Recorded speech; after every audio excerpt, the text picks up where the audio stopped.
बैठते हैं उकड़ू बैठ करके अपने दोनों घुटनों के बीच में कमंडल रख करके फिर हाथों का इसको ऐसा कमंडल से धारा होती है पैरों के माध्यम से और नीचे हाथ वॉश हो जाते हैं, धुल जाते हैं। तो ये विधि हमने उस समय से सीखी, अभी तक हम उसको जारी रखे हुए हैं।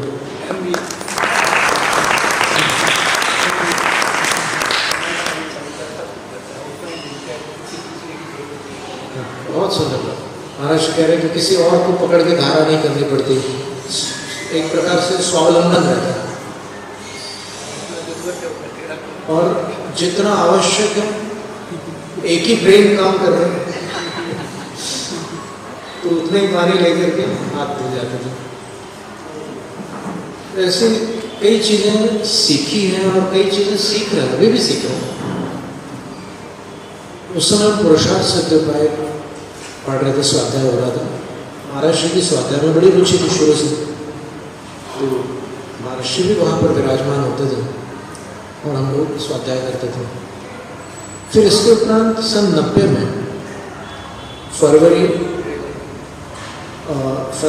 25 को आचार्य श्री ने हमसे कहा, हमारे गुरुजी ने, कि जाओ तुम्हारे में क्षमता है, प्रभावना करो। फिर संघ से पहली बार बाहर जाने का अवसर मिला। वैसे बता भी बता वहीं से स्टोरी स्टार्ट चल रही। तो पहले तो बड़े साधुओं के साथ भेजा था उन्होंने, लेकिन अब की बार उन्होंने मुनियों के साथ ना भेज करके ऐसे भेजा। तो हम लोग एक सम्यक सागर महाराज जी साथ में थे। गाडरवारा से होते हुए नरसिंहपुर से निकले, करेली आए, गाडरवारा आए। ऐसा करते करते घाट खेड़ी होकर गैरतगंज पहुंचे और फिर वहां से ग्रीष्म काल में समाचार मिले कि कुछ अमित सागर महाराज जी और समता सागर महाराज जी यहीं बेगमगंज में विराजमान है। गैरतगंज से लगभग 25 किलोमीटर दूरी होगी और वहाँ पर आचार्य धर्म सागर महाराज जी का स्मृति दिवस मनाया जाने वाला है। तो फिर हम लोग वहाँ गए और वहाँ 9 दिनों का सानिध्य मिला और बड़ी भव्यता के साथ वह कार्यक्रम संपन्न हुआ। और उसके बाद फिर श्रवण बेलगोल में जब एक मुनिराजों का महासम्मेलन हुआ, लगभग 350 पिछियाँ थी वहाँ पर, तब पुनः पूज्य मुनिश्री के दर्शन प्राप्त हुए।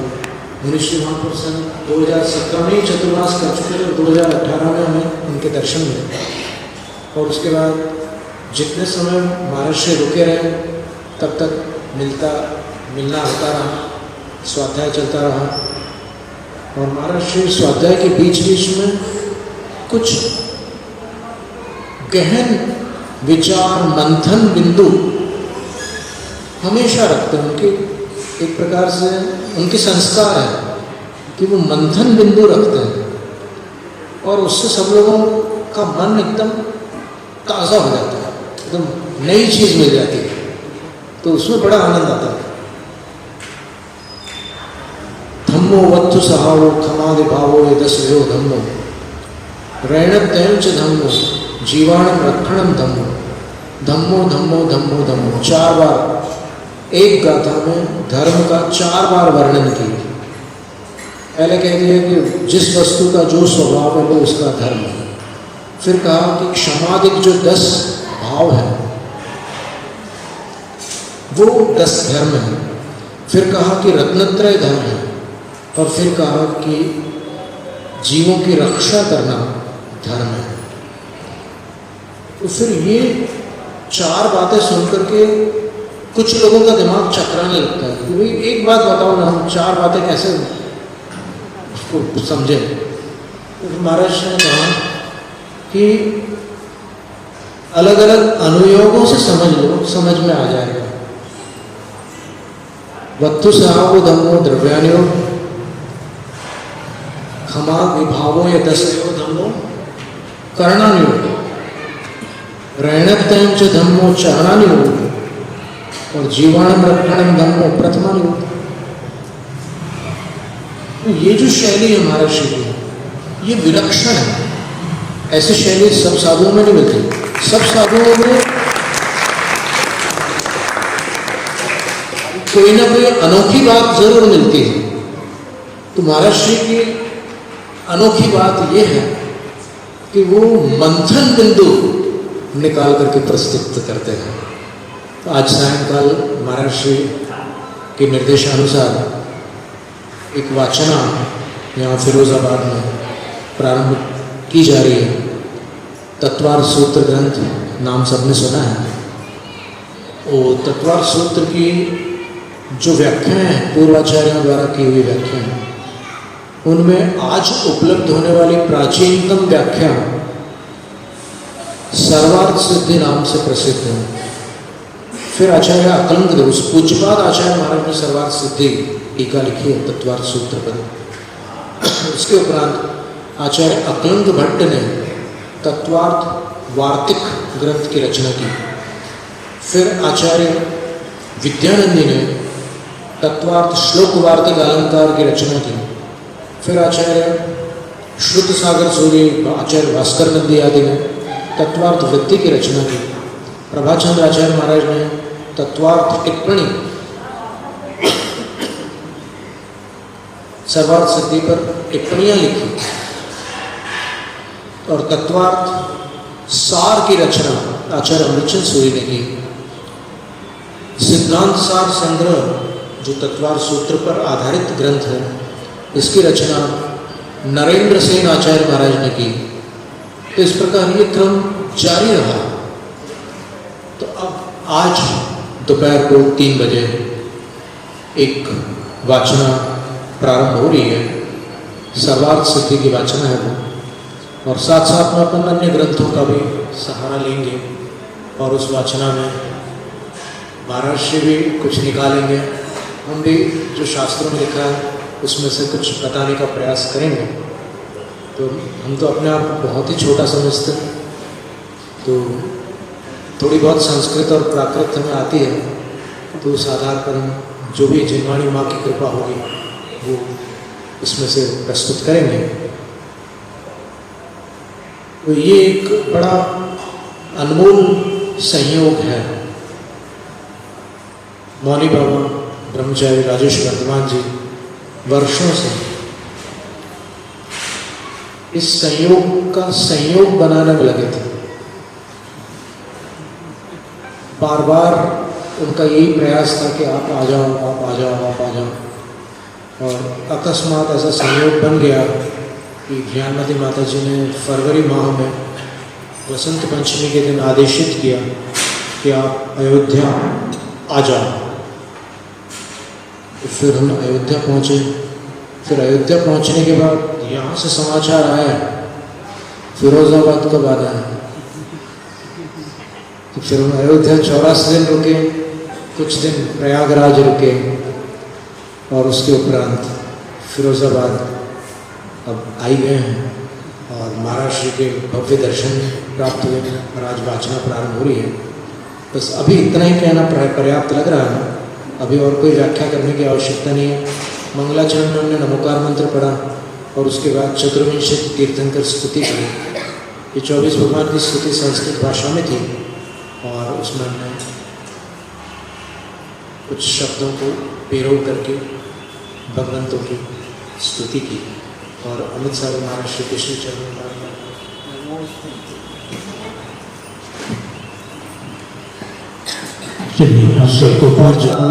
वरदोऽपि भारती विभूतिरस्ति विगतो गुणीतो शिवाय धात्रे सुगताय विष्णवे जुनाय तस्मै शक्रात्मने नमः।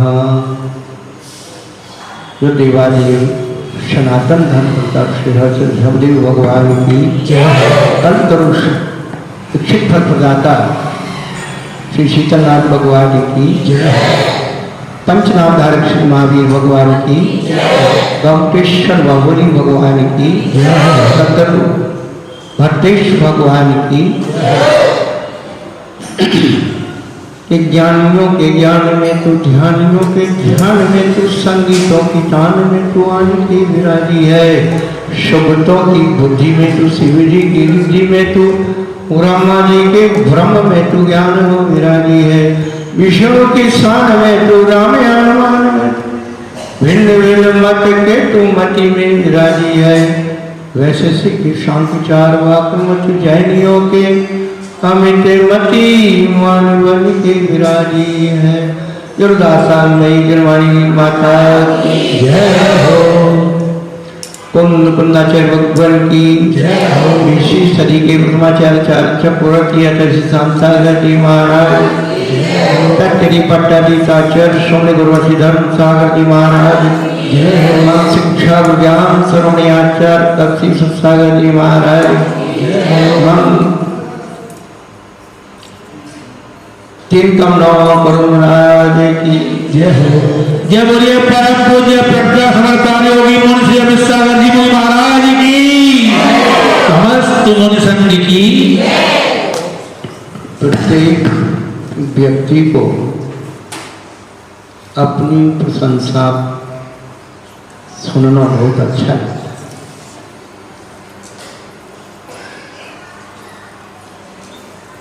और प्रशंसा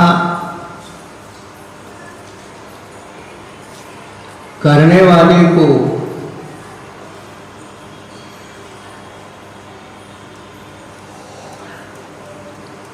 क्या लाभ होता है?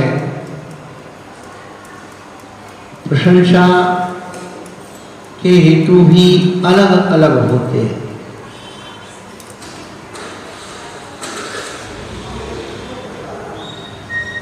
शुल्लक श्री जी ने बहुत कुछ हमारे बारे में कुछ काल्पनिक भी बता दिया।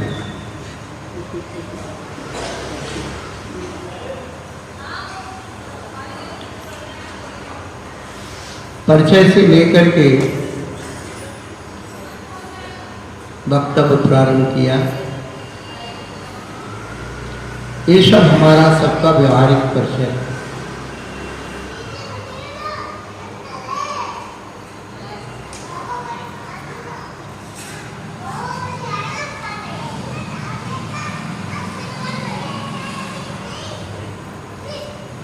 गुणेषु अनुरागा भक्ति,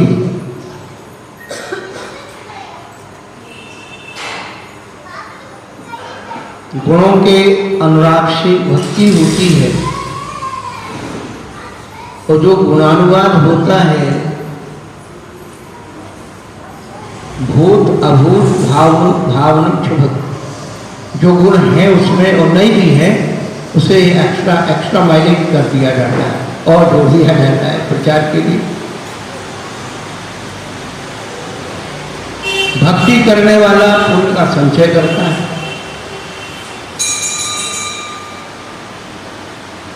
एक प्रशंसा चापलूसी के लिए, स्वार्थ के लिए की जाती है।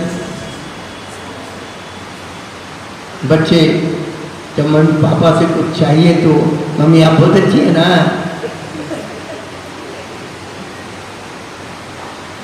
ये सारे हेतु परक गुणानुवाद हुआ करते हैं। हम इतनी प्रशंसा की पात्र तो नहीं है, पर जो भी प्रशंसा इन्होंने की है वह मेरी प्रशंसा नहीं, वो जिनवानी का कृपा प्रसाद, गुरुओं के संस्कारों का समावेश यदि को मेरे पास नहीं होते तो कौन मेरी प्रशंसा करने वाला होता है।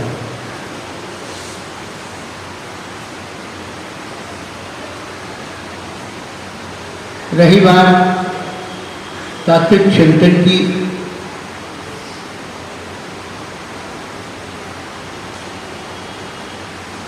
जब व्यक्ति किसी भी जिम्मेदारी पर आता है, वजनदारी पर आता है, तो अपने आप उसके अंदर कुछ ना कुछ योजना शुरू हो जाती है।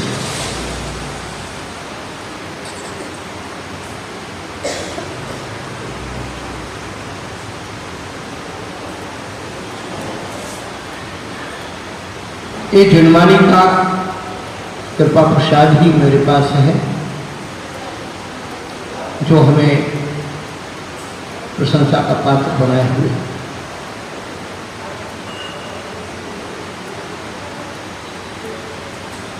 वास्तव में हम बार बार आप सबको कहते हैं, इतिहास मूर्तियों में हम खोज रहे हैं, हड़प्पा और अन्य संस्कृति की जो चीज़ें हैं वो मिल रही हैं,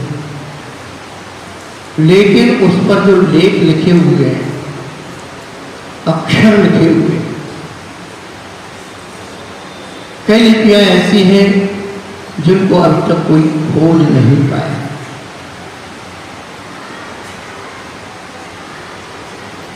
और उन लिपियों की खोज यदि हो सकती है तो जनमानी जी के पक्षात से ही हो सकती है।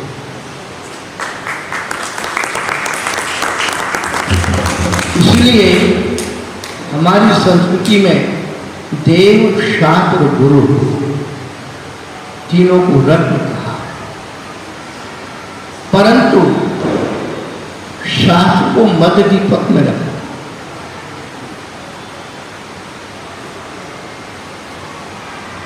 जो देव के स्वरूप को भी वर्णित करता है और गुरु के स्वरूप को भी सुरक्षित रखता है।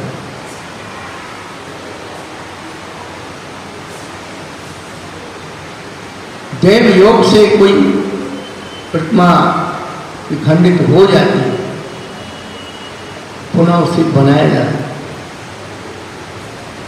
किसी मुनिराज की समाधि हो जाती है तो दूसरे मुनिराज, परंतु ध्यान रखना, किसी एक ग्रंथ का एक वर्ण, एक मात्रा यदि खंडित हो गया तो विश्व के सारे विद्वान मुनियों से पूरा नहीं कर सकते। ध्यान रखना।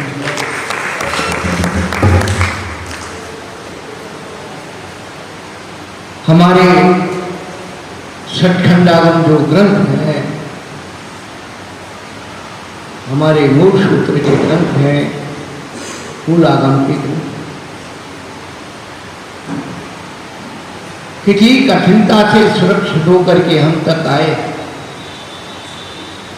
और उन पर लिखी हुई कई टीकाएं समाप्त हो, तत्वार्थ पर लिखी हुई गंधासी महाभाष्य जैसी टीका अनुत्तप्त हो गई।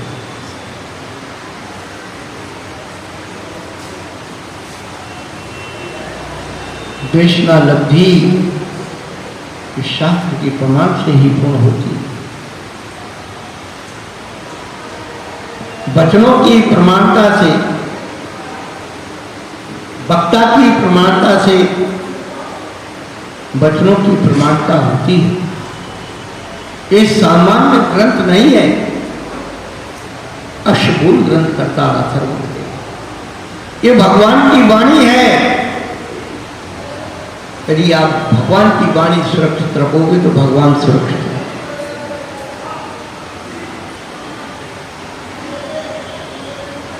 हमें कुछ नया नहीं बनाना है, हमें कुछ नया नहीं करना है, हमें कुछ खोजना ही नहीं।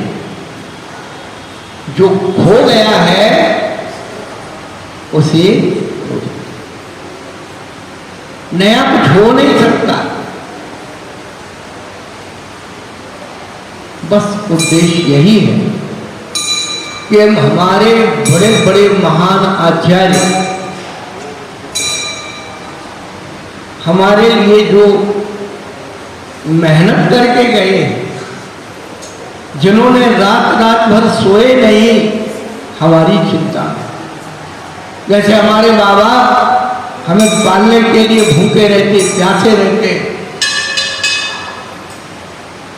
मेहनत मजदूरी करते, हमारे बच्चे हमारे जैसा कष्ट न भोगे। ऐसे हमारे गुरुओं का इतिहास घर से नाचैर भगवान को चिंता हुई कि सुख हो जाएगा। कितनी भद्रता से उन्होंने बलियाचार्य को पत्र लिखा, भेजा सेवक कि भाई योग पात्र भेज दीजिए। ये बचा हुआ ज्ञान हम प्राप्त।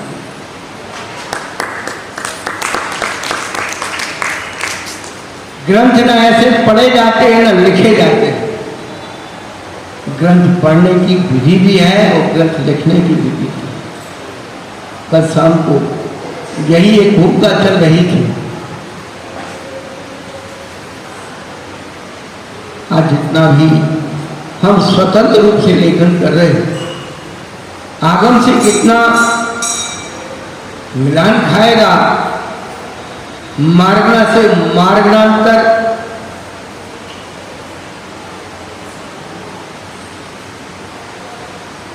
स्वरूप भेद और स्वामी भेद का प्रयास किया जाए। हम लोग यही सोच आए, महाराज तो ग्रंथ का नाम भी ले रहे हैं, आचार्य का भी नाम ले रहे हैं, परंतु हम लोग जब तक भटके रहेंगे तब तक भटके रहेंगे जब तक अपनी आंखों से स्वयं स्वाध्याय मूल ग्रंथों का करना नहीं। पहला प्रश्न आपको,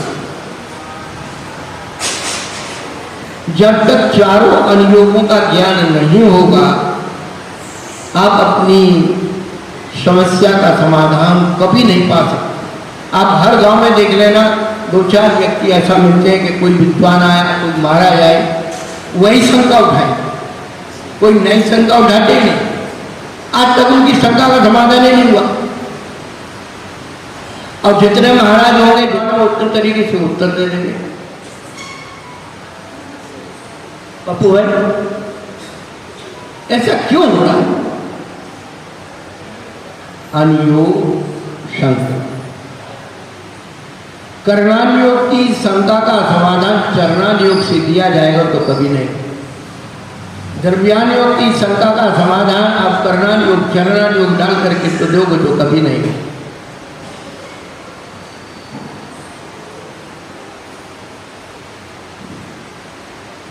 जब तक हमारे पास अनुयोग विवक्षा नहीं हो, पूरा चरणानुयोग उठा करके देख लो, कहीं गुणस्थान की चर्चा ही नहीं। अब चरणानुयोग तो गुणस्थान ला देते, चरणानुयोग चर्त से पूज्य होता है।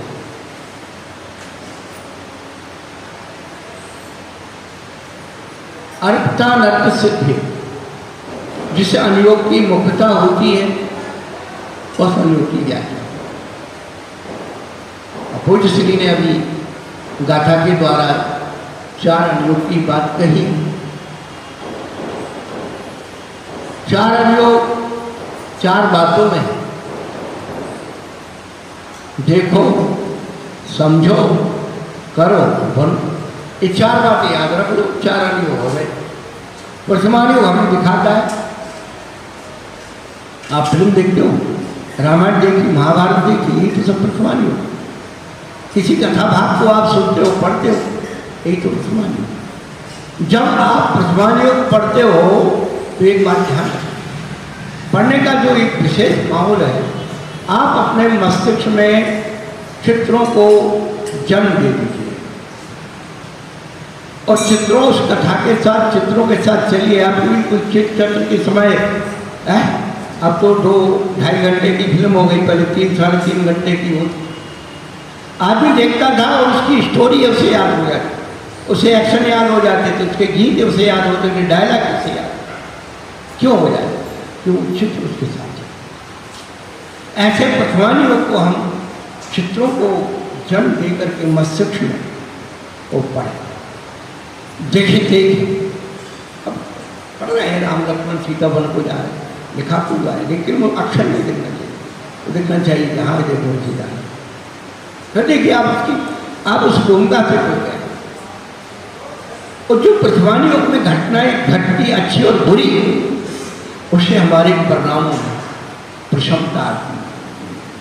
प्रथमानुयोग से संवेग जागृत होता है, वो उसके साथ हुआ, कहीं ऐसा हमारे साथ। समझो, देखने के बाद जो समझ में आता वो हमारा करना है। और समझ करके जो किया जाता है वो चरणानी योग है। और करने के बाद जो बना जाता है वो द्रव्यानी योग है। और बनने के बाद कुछ नहीं बना जाता है।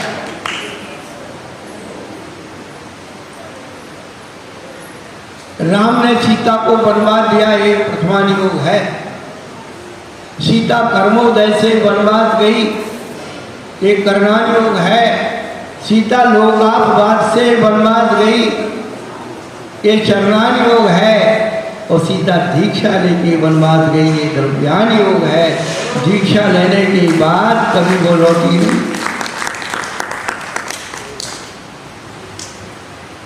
प्रथमान योग प्रोत्साहन होता है,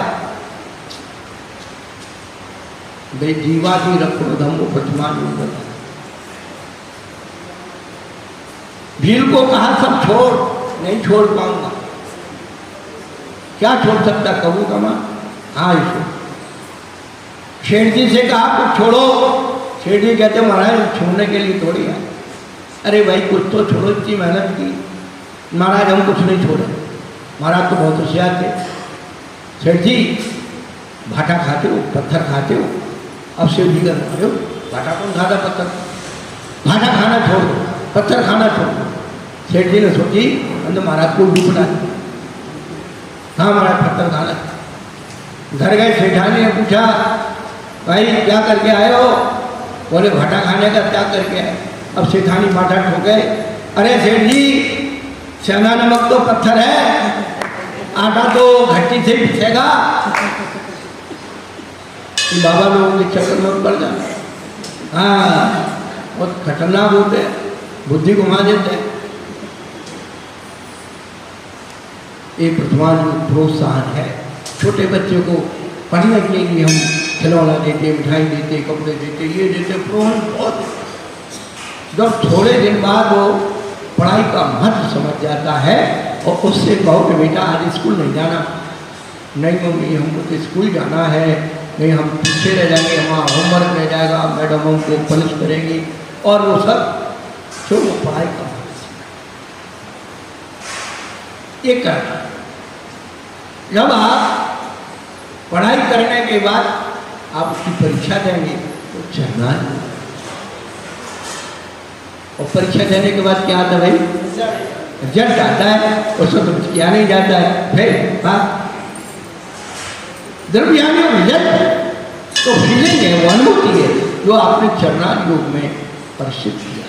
बंधो समय अवसर मौका मिला है, सब पुण्य से मिलता है। ना जाने किसके पुण्य से। हम बार बार हमेशा कहते हैं परमेश्वरी का विहार पंचों के नरियल से नहीं होता है, भक्तों के भाग्य से होता है। हम अपने साथियों को एक बात कहते हैं, जिंदगी में दिमाग से निकाल दोगे कोई हमको नरियल चढ़ाने आया कि नहीं आया। जनाले हमारे हमारे हमारे हैं, हमारे बाप के हैं। वर्तमान युग में उठा करके देख लो, सभी जगह नसियाएँ और नगर उद्यान हुआ करते थे। मुराद जा करके अपने छात्रावास में बैठ गए, लोगों को खबर पड़ी, लोगों ने उनकी चर्या कराई, उनसे धर्म लाभ लिया, महाराज हो गए, सब अपने गए। तो आपके पुण्य से ऐसा अवसर मिल रहा है, समय निकालिए और अच्छी अच्छी बातें हम लोग पुष्टि का जो भाषा शैली भी है। और पढ़े लिखे भैया, ये तो पढ़े लिखे, हम तो लिखे पढ़े हैं। एक कॉलेज गए, अपन तो नो नॉलेज विदाउट कॉलेज वाले है। अपन तो 11वीं क्लास पास होते थे बच्चे। आपने डॉक्टरी की पढ़ाई की और हमारे गुरु भाई सबसे बड़े पुष्पवंत सागर जी महाराज थे, दुर्ग में चातुर्मास किया था। उस समय से पूज्य श्री उनके संपर्क में रहे। वो डाडा वाले महाराज के नाम से प्रसिद्ध थे, इन्होंने हमें बताया था। तो उनके संपर्क में रह करके जो संस्कार दिगंबर के प्रति जो आस्था का आविर्भाव हुआ, तो ये जीव बब जीव के रूप में कि जो आगम आगम है, सिद्धांत सिद्धांत है, उसमें ना हमारी चलेगी ना रखी चले। शास्त्र रखिए, जब गुरु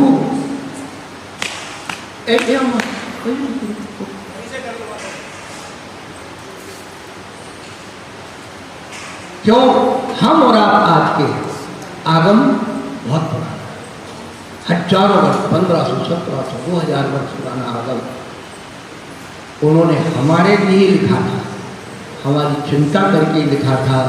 आगे आने वाले लोग किस प्रकार से अपने इस आत्मीय धर्म को सुरक्षित पाएंगे, तो ये अवसर मौका मिल रहा है।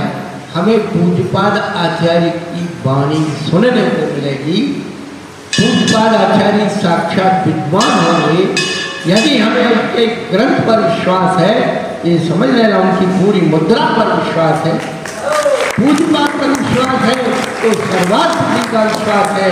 और सर्वार्थ सिद्धि पूज्यपाद आज साक्षात विद्वान नहीं है, लेकिन ये मूर्त रूप में, जैसे गुरु ग्रंथ साहब को लोग भगवान ही मानते हैं, गुरु ही मानते हैं, ऐसे पूज्यपाद को, इस ग्रंथ को हम पूज्यपाद मानकर के विनय भक्ति करेंगे तो सुनिश्चित है हमारे अंदर वह धर्म का प्रादुर्भाव होगा। बंधु, हम आपको अंतिम बात कहते हैं, चाहे कुंदकुल आचार्य हो या धवलाकार हो, कोई भी हो, इतने भी महान महान आचार्य हैं, वो अपने शिष्यों की बदौलत प्रसिद्ध नहीं हुए हैं, उनकी साहित्य के बदौलत आज उनका नाम स्थायी है।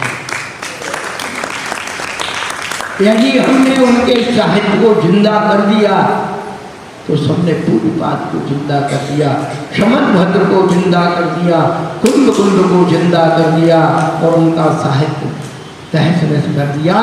तो एक कवि ने जो लिख दिया है कि एक पुस्तक की हत्या करने का मतलब है इसी विद्वान पुरुष की आत्मा की हत्या करना। तो एक अवसर मौका मिला है, आप समय निकालिए, भली समझ में ना आए, कम से कम महान आत्मा की जो वाणी है अपने कान में तो सुनने को मिलेगी। इसी आशा के साथ चलो दर्शन में जनवाणी माता के बोलिए परम पूज्य प्रज्ञाहरण बाल योगी मनुष्य